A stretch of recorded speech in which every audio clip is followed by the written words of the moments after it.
الحمدللہ رب العالمین والصلاة والسلام علی سید الانبیاء والمرسلین اما بعد فاعوذ باللہ من الشیطان الرجیم بسم اللہ الرحمن الرحیم۔ الحمدللہ پروگرام الفرقان چل رہا تھا اور ہم پچھلے پروگرام میں زبان سے ہونے والے ایک گناہ کے بارے میں عرض کر رہے تھے کہ جو اگرچہ زبان سے ہوتا ہے لیکن اس زبانی فعل سے پہلے ایک قلبی ارادہ کار فرما ہوتا ہے، اور اس قلبی ارادے کے بعد پھر جب یہ قلبی ارادہ ایک عملی شکل میں آتا ہے تو پھر اس گناہ کو چغل خوری کا نام دیا جاتا ہے۔ جیسے کہ ہم نے چغل خوری کی تعریف میں آپ کو بتایا تھا کہ فساد کروانے کے ارادے کے ساتھ، لڑوا دینے کے ارادے کے ساتھ ایک کی بات کو دوسرے کے پاس نقل کرنا۔ تو اس میں دو چیزیں ہو گئیں، ارادہ پھر عمل۔ تو پہلے ارادہ ہوگا کہ فساد کا ارادہ، اور پھر ایک عمل کہ ہم اس ارادے کی تکمیل کے لیے اپنی زبان سے کسی کی بات کو ادھر اور اس کی بات ادھر نقل کر دیں تاکہ آپس میں لڑائی جھگڑا ہو جائے، فساد ہو جائے، اور ہم اپنے کچھ مذموم مقاصد پورے کریں، چاہے وہ کوئی دنیاوی فائدہ ہو، منصب حاصل کرنا مقصود ہو، یا حسد کی وجہ سے ایسا کیا ہو کہ ہم کسی کے منصب سے جلتے ہیں، کسی کو سکون سے ہمیں تکلیف ہوتی ہے تو ہم چاہتے ہیں اس کا سکون اور منصب چھن جائے، اس لیے یہ کیا جاتا ہے، یا بعض اوقات ویسے مزے لینے کے لیے کرتے ہیں۔ باقاعدہ بہرحال ہاں جو بھی نیت پیچھے فاسد موجود ہو، جو بھی فائدہ لینے کا ارادہ ہو، یہ ہے گناہ کبیرہ۔ اور پچھلے پروگرام میں جو ہماری بات ہوئی تھی اس کا خلاصہ یہ تھا کہ اس کے دو بڑے بڑے نقصان ہمارے سامنے آئے۔ ایک نقصان نقل کے اعتبار سے جو نبی کریم صلی اللہ علیہ وسلم نے بیان فرمایا کہ ایک تو ایسا شخص عذاب قبر میں مبتلا ہوگا، اور دوسرا بروز قیامت جنت سے محروم کر دیا جائے گا۔ یہ دو بڑے نقصان ہیں، لہٰذا آپ کو بتایا تھا کہ ان دو نقصانوں کے پیش نظر ہی انسان اپنا محاسبہ کرے، اور جس کی ہم نے چغلی کی تھی اور کرنے کے بعد انہیں آپس میں لڑوا کر ان کے ذہنی سکون کو برباد کیا تھا، انہیں کچھ فائدوں سے محروم کروا دیا تھا، انہیں ہم نے قعر ذلت میں مبتلا کر دیا تھا، ان سے جا کر معافی مانگنا ضروری ہے۔ اور یہاں پر جھوٹی عزت کا خیال نہیں کریں گے کہ ارے اب میں جا کے بولوں تو جس کو نہیں بھی پتا ہوگا پتہ چل جائے گا اور میری عزت خراب ہوگی، تو چھوڑو جی کون جا کے معافی مانگے۔ تو عزت خراب تو ہونی ہے، دنیا میں نہیں ہوگی تو آخرت میں ہوگی۔ اب اس پہ غور و تفکر کر لیں کہ آج چند لوگوں کے سامنے عزت کا خراب ہونا یہ زیادہ بہتر ہے، یا وہاں میدان معاشر میں جو رشتہ دار نہیں بھی ہوگا وہ سامنے موجود ہوگا اور پھر اس کے سامنے ذلیل و خوار ہونا یہ زیادہ مناسب ہے۔ تو اس لیے دنیا کی عزت عارضی ہے، دنیا کی ذلت بھی عارضی ہے۔ اخروی عزت، اخروی ذلت یہ بہت بڑی چیز ہوتی ہے، اسی کو پیش نظر رکھنا چاہیے۔ لہذا ضرور جا کے معافی مانگیں، اگر وہ معاف کر دیں تو بہت سعادت کی بات ہے، اور اللہ کا شکر ادا کریں کہ اللہ تعالیٰ نے دنیا میں توفیق عطا فرمائی کہ ہم نے ایک گناہ کی معافی طلب کر کے اس کا کفارہ گویا کہ کر لیا۔ ان سے معافی طلب کرنے کے بعد پھر اللہ تعالیٰ کی بارگاہ میں بھی معذرت کرنی ہوگی۔ اور اگر بالفرض آپ ادھر جاتے ہیں کہ ان کے پاس گئے، اور جیسے میں نے کہا تھا کہ بعض اوقات ہم کسی کو ایسے دائمی غم میں مبتلا کر دیتے ہیں کہ سامنے والا وہ ظرف نہیں پاتا کہ جس ظرف کی موجودگی میں وہ بڑی خطا کو بھی معاف کر سکے۔ وہ آدمی مطلب اتنا فیڈ اپ ہو چکا ہوتا ہے، اتنا پریشان ہو چکا ہوتا ہے، اتنی اذیت اور تکلیف میں، دائمی اذیت اور تکلیف میں ہم نے مبتلا کیا ہوتا ہے کہ وہ بیچارہ بعض اوقات نہیں اپنے اندر یہ ہمت اور وسعت پاتا کہ میں کسی کو سارے اس کے قصور ایک دم معاف کر دوں، تو پھر نتیجتاً وہ جواب میں بعض اوقات کہہ دیتا ہے میں نہیں معاف کرتا ہوں، میدان محشر میں ہی پکڑوں گا۔ اگر ایسی صورتحال ہو جائے تو مایوسی کی اب بھی ضرورت نہیں ہے، اب اللہ کی بارگاہ میں براہ راست معافی طلب کریں، لیکن یہ یاد رکھیں کہ یہ اللہ نے خود قانون بنا دیا ہے اور اپنے ذمے پر لازم کر لیا ہے، اپنے ذمہ کرم پر، کہ وہ میدان محشر میں جب تک یہ شخص راضی نہیں ہوگا جس کو ہم نے اذیت اور تکلیف پہنچائی، جس کے ہم نے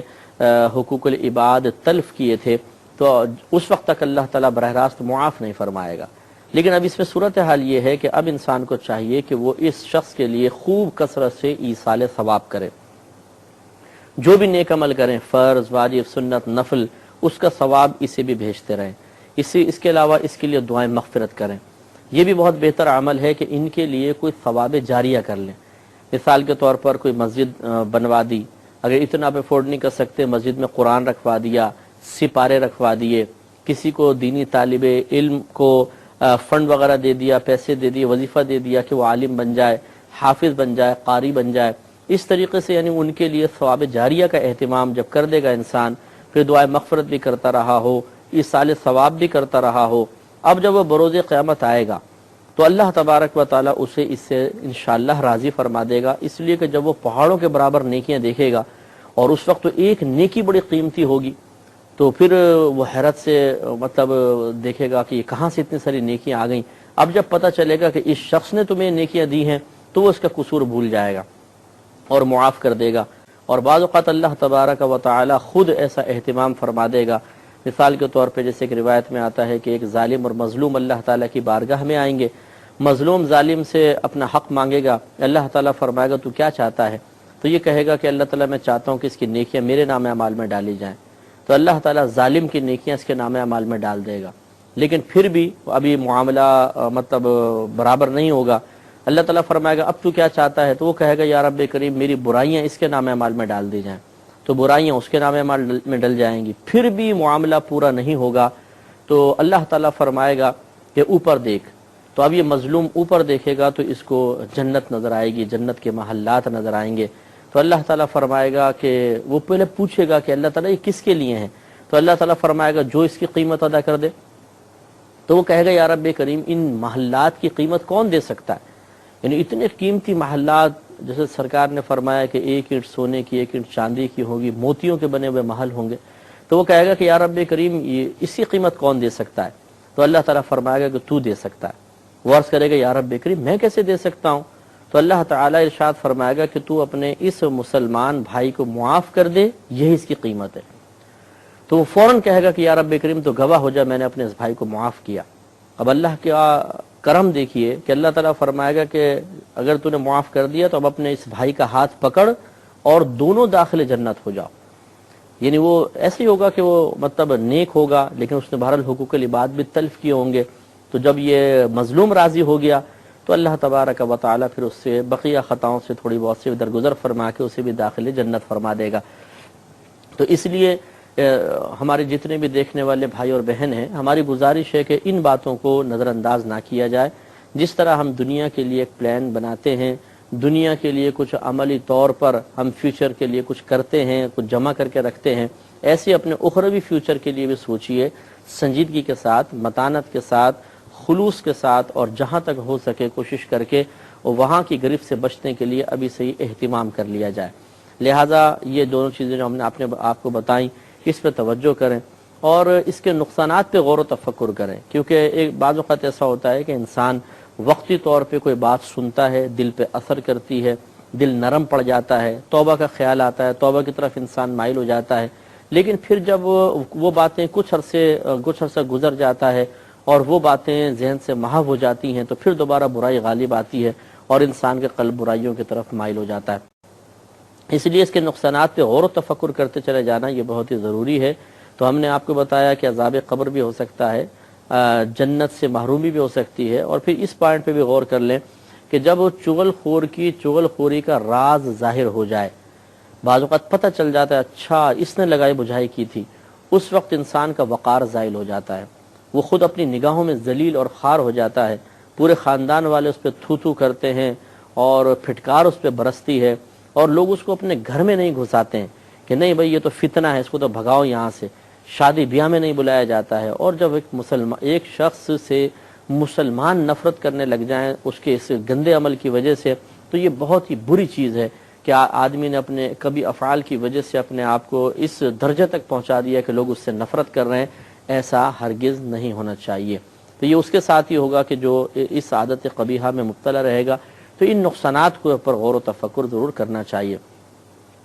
ایک بات یہ پہلے بھی عرض کی تھی کسی اور موضوع کے ضمن میں، یہاں پہ بھی عرض کر دیتے ہیں کہ ایک تو ہوتا ہے چغل خوری کرنا، بعض اوقات انسان چغل خوری میں خود مبتلا نہیں ہوتا، نہ یہ عادت ہے، اور ایک ہوتا ہے چغل خوری کا شکار ہو جانا، کہ بعض اوقات ہمیں پتہ چلتا ہے کہ کوئی میری برائی فلاں جگہ کر رہا ہے، میری ایک بات جو میں نے کسی اور سینس میں کہی تھی اس کو کسی کو لگا دیا، کسی کی برائی ہمیں آ کے لگا دی، اچھا فلاں نے میرے دل میں بدگمانی ڈالی تھی فلاں کے بارے میں، اس نے چغل خوری کی تھی۔ وہ جب اس طرح کا بعض اوقات معاملہ سامنے آتا ہے کہ ہمیں محسوس ہوتا ہے کہ کوئی ہمیں بیوقوف بنا گیا، ہماری چغل خوری کر دی، تو اس وقت پھر اپنے آپ کو نہیں روک پاتے اور ہم کہتے ہیں کہ اچھا اگر اس نے کیا تھا تو اب میں بھی اس کے ساتھ کروں گا، اور پھر ہم چغل خوری کرنے لگ جاتے ہیں۔ یہ مناسب نہیں ہے۔ اگر کوئی ہمارے ساتھ برائی کرتا ہے تو کمال برائی کا جواب برائی سے دینا نہیں ہے، بلکہ کمال یہی ہے کہ انسان برائی کو برداشت کر کے نظر انداز کرے اور اس کا جواب بھلائی کے ساتھ دے، تو یہ زیادہ اچھا ہے، اس کا انجام بھی بہتر ہوتا ہے، اور کم از کم ضمیر کی ملامت نہیں ہوتی، اور انسان ایک ظلم سے بچ سکتا ہے کہ ہو سکتا ہے کہ پہلے کسی نے ہمارے ساتھ برائی کی تو ہم مظلوم تھے، اور مظلوم ظالم سے بدلہ لے تو سکتا ہے لیکن اتنا ہی جتنا اس نے ظلم کیا تھا، اور اس کی مقدار ہمیں معلوم نہیں۔ جواب میں بعض اوقات جب ہماری طرف سے رد عمل ہوتا ہے تو وہ اتنی شدت کے ساتھ ہو جاتا ہے کہ دوسرے نے کم قصور کیا ہوتا ہے اور ہم اس سے بڑھ کر قصور کر بیٹھتے ہیں۔ اس طرح معاملہ برعکس ہو جاتا ہے کہ پہلے ہم مظلوم تھے، وہ ظالم، لیکن جب ہم نے بڑھ کر اس کے ساتھ معاملہ کیا تو اب وہ مظلوم ہو گیا اور ہم ظالم، اور ظالم کی گرفت آخرت میں ہوگی۔ تو پہلے تو وہ پھنس رہا تھا، ہم بچے ہوئے تھے، اور بروز قیامت ہمارے لیے عزت تھی، اس کے لیے ذلت، لیکن ہم نے خود جلد بازی میں، کم عقلی کے ساتھ اور جذباتیت کے تحت فیصلہ کرتے ہوئے، نفسانیت کے تابع ہو کر فیصلہ کرتے ہوئے معاملہ برعکس کروا لیا کہ اسے صاحب عزت بنا دیا اور خود اپنے آپ کو ذلت پر پیش کر دیا، اور یہ قطعاً غیر مناسب ہے، اس طرح نہیں کرنا چاہیے۔ ہمارے نبی کریم صلی اللہ علیہ وسلم اس بات کا بڑا اہتمام فرماتے تھے کہ اس قسم کی برائیاں معاشرے میں نہ ہوں، اور اس کے سلسلے میں آپ نے بہت سی باتیں بیان فرمائی، میں ایک فرمان انشاءاللہ بھی عرض کروں گا، اور اس میں مطلب جو لوگ تربیت کرنے والے ہیں ان کے لیے بھی تربیت کا سامان ہے، جیسے ماں باپ ہیں۔ اگر بچے چغلیاں کرتے ہیں کہ ایک کی آ کے بات لگا دیتے ہیں، شکایتیں کرتے ہیں بچے عموماً، اور ماں باپ فوراً اس کی شکایت کے اوپر رد عمل کا مظاہرہ کرتے ہیں، اظہار کرتے ہیں، اور اس طرح سامنے والے کو بعض اوقات غلط ڈانٹ دیا جاتا ہے، غلط مار دیا جاتا ہے، یا مطلب اس کے بارے میں غلط بدگمانی پیدا کر لی جاتی ہے، تو یہ والدین کی ذمہ داری ہے کہ اولاد کو چغل خوری سے بچائیں۔ اسی طرح ٹیچرز کو چاہیے کہ وہ اپنے اسٹوڈنٹس کو چغلیوں سے بچائیں۔ لیکن یہاں تو معاملہ ہوتا ہے کہ بعض اوقات ٹیچرز ترغیب دیتی ہیں کہ تم فلاں کی برائی مجھے آ کے بتانا، فلاں کے آ کے بتانا، یہ غلط ہے، ایسا نہیں ہونا چاہیے، تو ان پہ ذمہ داری ہے۔ اسی طرح اگر کوئی علماء و مشائخ ہیں وہ اپنے ماتحتین کو چغل خوری سے بچانے کی کوشش کریں۔ تو خلاصہ کلام یہ ہے کہ جو مربی ہیں، جو تربیت کر سکتے ہیں، ان پر بھی ذمہ داری ہے کہ وہ اس قسم کی برائیوں کو معاشرے سے ختم کرنے کی کوشش کریں کہ جن میں بہت زیادہ فتنہ پوشیدہ ہے۔ لہذا دیکھیے نبی کریم صلی اللہ علیہ وسلم کا ایک فرمان، اگرچہ پرٹیکولر چغلی کے بارے میں نہیں ہے، لیکن آپ نے اس سے منع فرمایا کہ ایک کی بات دوسرے تک پہنچائی جائے۔ ابو داؤد اور ترمذی کی روایت ہے، حضرت عبداللہ بن مسعود رضی اللہ تعالیٰ عنہ اس کے راوی ہیں، یہ کہتے ہیں کہ نبی کریم صلی اللہ علیہ وسلم نے مجھ سے آپ نے فرمایا کہ میرا کوئی صحابی کسی دوسرے کے بارے میں مجھ تک کوئی بات نہ پہنچائے، کیونکہ میں تمہارے پاس صاف سینے کے ساتھ آنا پسند کرتا ہوں۔ اب دیکھیے صحابہ کرام سے تو یہ تصور بھی نہیں کیا جا سکتا کہ وہ کسی کی چغل خوری کریں گے۔ یقیناً وہ اگر کسی کے بارے میں آ کے بتاتے تھے تو شرعی تقاضے کے مطابق، کہ شریعت تقاضا کر رہی ہوتی تھی کہ ہاں یہ نبی کریم کو جا کے خبر دو، لیکن نبی کریم صلی اللہ علیہ وسلم نے اس سے بھی منع فرما دیا کہ تم نظر انداز کرو، درگزر کرو اگر کسی کی کوئی ایسی بات ہے، اور صحابہ میں ایسی کوئی بڑی بات تھی بھی نہیں کہ جو بہت فتنے کا سبب بن جاتی، کسی کی کوئی ایک عادت، کوئی ایسا جملہ ہو جاتا ہے کبھی کبھار جو تقاضائے بشریت کے تحت ہو سکتا ہے نکل گیا ہو، لیکن نبی کریم صلی اللہ علیہ وسلم نے اس سے بھی منع فرمایا، اور بالکل منع فرما دیا کہ میرے پاس کسی کی بات لے کر نہ آؤ، کیونکہ میں صاف سینے کے ساتھ ملنا چاہتا ہوں۔ یہ ہماری تعلیم کے لیے تھا، وہاں پہ ایک صحابہ کرام کون سی غلط بات لگائیں گے، یا نبی کریم صلی اللہ علیہ وسلم کا سینہ بے کینہ کون سا اس چیز کے برے اثرات کو قبول کرے گا، یہ ہماری تعلیم کے لیے اصل میں، کہ اگر کوئی تمہارے پاس آ کے بات بولے گا کسی کے بارے میں تو لازم بات ہے کہ تمہارے دل میں بات بیٹھ جائے گی، گرہ بیٹھ جائے گی، کینہ بیٹھ جائے گا، بغض بیٹھ جائے گا، نفرت بیٹھ جائے گی۔ بعض اوقات اپنے بچوں کے بارے میں ایسا ہوتا ہے کہ جیسے بچے آپس میں بات کر رہے ہیں، ایک بچے نے بول دیا مجھے تو ابو سے نفرت ہے، اب اس نے آگے فوراً باپ کو بتا دیجیے ابو وہ تو ایسا کہہ رہا تھا کہ آپ سے اسے نفرت ہے،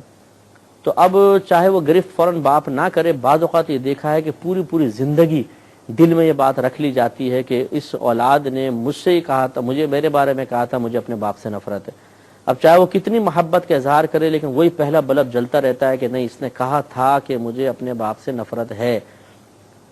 تو پھر لازم سی بات ہے کہ اب وہ باپ جب اس اولاد سے ملے گا، بظاہر محبت پیار کا مظاہرہ کر رہا ہے، بس اگر وہ بیٹی ہے، بیٹی کو رخصت کر رہا ہے محبت سے پیار سے، لیکن دل میں وہی کینہ بیٹھا ہوا ہے، وہی بغض ہے، ایک برائی ہے، وہ مکمل شفقت اور محبت اسے نہیں دے پائے گا کہ جو سینہ بے کینہ کے نتیجے میں انسان سے ظہور پذیر ہوتی ہے۔ تو نبی کریم صلی اللہ علیہ وسلم نے منع فرمایا کہ میرے پاس کسی کی بھی بات لے کر نہ آؤ، کیونکہ میں تمہارے پاس صاف سینے کے ساتھ آنا چاہتا ہوں۔ اور یہ بڑی پیاری بات ہے، اس لیے ہمیں کوشش کرنی چاہیے کہ اگر کوئی ہمارے پاس آ کے چغلی کرتا ہے تو اس کو سنے ہی نہیں، منع کر دیں کہ بھائی مجھے نہ سناؤ، میرے پاس پہلے سوچنے کے لیے بہت ساری چیزیں ہیں، خواہ کسی کی بدگماری میرے دل میں آئے اس کو نظر انداز کریں، یہ بہت ہی بہتر ہے۔ اور اس پر توجہ کریں کہ نبی کریم صلی اللہ علیہ وسلم نے کس طریقے سے صحابہ کرام کے لیے تربیت کا اہتمام فرمایا، بلکہ ان کے ذریعے قیامت تک آنے والے مسلمانوں کے لیے کس قدر نفیس تربیت کا اہتمام کیا ہے۔ اب اگر ہم اس سے فائدہ نہ اٹھائیں تو یقینی سی بات ہے کہ یہ ہمارے لیے بدبختی ہے۔